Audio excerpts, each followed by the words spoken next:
Good morning. എല്ലാവർക്കും പുതിയൊരു വീഡിയോയിലേക്ക് സ്വാഗതം. എല്ലാവരും സുഖമായിരിക്കുന്നെന്ന് കരുതുന്നു. ഞാനിവിടെ സുഖമായിരിക്കുന്നു കേട്ടോ. ഇന്ന് ജൂൺ 1. ഇന്ന് സ്കൂൾ തുറന്നു. രാവിലെ മക്കളൊക്കെ സ്കൂളിലേക്ക് പോയി. എൻ്റെ ഇളയ സന്താനം കരഞ്ഞ് ബഹളവും വെച്ചാൽ സ്കൂളിൽ നിന്ന് സ്കൂൾ വാനിൽ കയറിയത്. അവൻ 2 മാസം അവധിയായതുകൊണ്ട് വീട്ടിൽ നിന്ന് അങ്ങ് സുഖം പിടിച്ച്. കാര്യം രാവിലെ കൊച്ചു ടി വി ഓപ്പൺ ചെയ്ത് ഇവിടെ ഇരുന്ന് കണ്ട് ഇവിടെ സെറ്റിയിൽ ഇങ്ങനെ കിടന്ന് വല്ല സ്നാക്സും ഒക്കെ കുറിച്ച് ഇവിടെ ഇരുന്ന് സുഖമാനായി. ഇപ്പം ഈ വർഷം അവൻ UKG-യിലാണ് കേട്ടോ. അപ്പം ഇന്ന് രാവിലെ സ്കൂളിൽ പോകാൻ ഭയങ്കര മടിയായിരുന്നു. എന്നാലും ഞാൻ സ്കൂളിൽ വിട്ട്. എൻ്റെ കരച്ചിലൊന്നും ഞാൻ മൈൻഡ് ചെയ്തില്ല. പണ്ട് ഞാനും ഇങ്ങനെയായിരുന്നു കേട്ടോ. സ്കൂളിൽ പോകാൻ ഭയങ്കര മടിയായിരുന്നു. കാര്യം അന്ന് നമ്മൾ എല്ലാവരും ഒരു കൂട്ടുകുടുംബം പോലെയൊക്കെയാണ് കഴിഞ്ഞത്. കൂട്ടുകുടുംബം എന്ന് പറഞ്ഞാൽ എല്ലാവരും ഒരു വീട്ടിലല്ല, അച്ഛൻ്റെ വീടിനടുത്ത്. അച്ഛൻ്റെ വീട് അയിലുമാണ്. അച്ഛൻ്റെ വീടിനടുത്ത് തന്നെയാണ് നമ്മളെ വീടും. അപ്പോൾ അച്ഛമ്മയും അപ്പച്ചിമാരും ഒക്കെ വീട്ടിലുണ്ട്. അപ്പോൾ അന്ന് അമ്മ ഹെൽത്ത് ഇൻസ്പെക്ടറാണ്. അപ്പോൾ അമ്മയ്ക്ക് രാവിലെ ജോലിക്ക് പോകണം. അപ്പോൾ അമ്മ രാവിലെ എഴുന്നേറ്റ് ജോലിക്കൊക്കെ പോകുമ്പോഴത്തേക്ക് നമുക്കുള്ള ആഹാരമൊക്കെ റെഡിയാക്കി തന്ന് നമ്മളെ സ്കൂളിൽ വിട്ടിട്ടാണ് അമ്മ ജോലിക്ക് പോകുന്നത്. അപ്പോൾ അതുകൊണ്ട് അമ്മ മിക്കവാറും ദിവസങ്ങളിൽ നമ്മളെ ലീവ് എടുക്കാൻ സമ്മതിക്കത്തില്ല. കാര്യം അമ്മ രാവിലെ ജോലിക്ക് പോകുന്നതിന് മുന്നേ നമ്മളെ സ്കൂളിലാക്കിയിട്ട് അമ്മ ജോലിക്ക് പോകും. അതൊക്കെ ഒരു കറക്റ്റ് ഒരു റൊട്ടീനായിട്ട് നടക്കുന്ന ഒരു കാര്യങ്ങളായിരുന്നു. അപ്പോൾ ആ സമയത്ത് ഞാൻ ചില ദിവസങ്ങളിലൊക്കെ എനിക്ക് ഭയങ്കര ഇഷ്ടമല്ല സ്കൂളിൽ പോകുന്നതും ഹോംവർക്ക് എഴുതുന്നതൊക്കെ പഠിക്കുന്നതൊക്കെ എനിക്ക് ചിന്തിക്കാൻ കൂടി പറ്റാത്ത കാര്യങ്ങളായിരുന്നു കേട്ടോ. അപ്പോൾ അന്നൊക്കെ ഞാനിവിടെ ഇതുപോലെ അച്ഛമ്മയുടെ വീട്ടിലൊക്കെ പോയിരുന്ന എനിക്ക് ഭയങ്കര ഇഷ്ടമാണ് അവരുടെ അടുത്ത് പോയിരിക്കാനും അവരെ കഥകൾ കേൾക്കാനും അവിടുത്തെ ഭക്ഷണം കഴിക്കാനും. അമ്മ രാവിലെ എണീറ്റ് കുക്കിംഗ് ഒക്കെ ചെയ്യും കേട്ടോ. അമ്മയ്ക്ക് രാവിലെ ജോലിക്ക് പോകുമ്പോൾ ചോറ് കൊണ്ടുപോകണമല്ലോ. അപ്പം അമ്മ എല്ലാ ആഹാരമൊക്കെ വീട്ടിൽ രാവിലെ ഉണ്ടാക്കും. പക്ഷേ എന്നാലും എനിക്ക് അമ്മയുടെ ആഹാരത്തിനേക്കാളും ഇഷ്ടം അച്ഛമ്മയുടെ ആഹാരങ്ങളോടാണ്.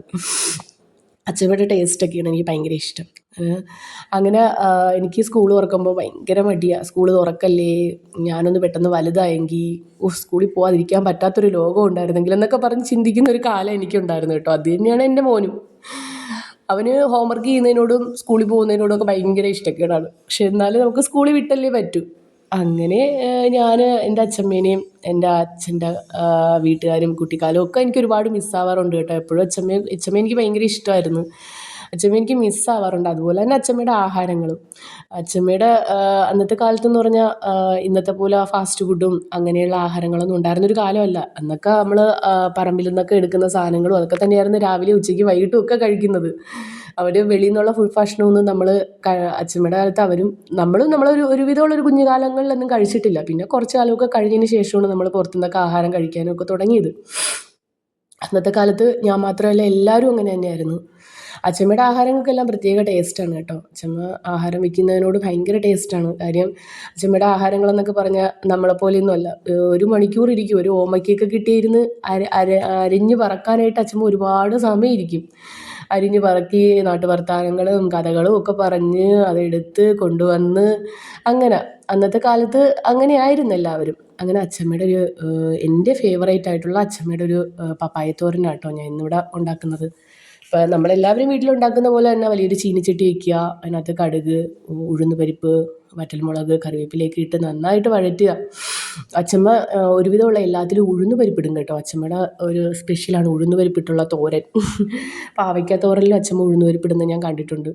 അതേമാതിരി അച്ഛമ്മ നല്ല കൃഷി ചെയ്യുന്ന ഒരാളാണ് കേട്ടോ. വീടിന് ചുറ്റും ചീര, മത്തങ്ങ, മത്തനൊക്കെ എനിക്കിപ്പോഴും ഓർമ്മയുണ്ട്. അച്ഛമ്മയുടെ വീടിൻ്റെ മുകളിൽ ഒരുപാട് മത്തങ്ങ ഇങ്ങനെ വീടിൻ്റെ മുകളിലോട്ടാണ് പടത്തി വിടുന്നത്. അന്ന് ഓടിട്ട വീടല്ലേ, മുകളിലോട്ടൊക്കെ പടത്തി ഒക്കെ വിട്ട് അങ്ങനെ മത്തങ്ങ തൂങ്ങി കിടക്കുന്നതൊക്കെ എനിക്കിപ്പോഴും ഓർമ്മയുണ്ട്. അതിന് താങ്ങ് കൊടുത്ത് നിർത്തുന്നതും ഒക്കെ.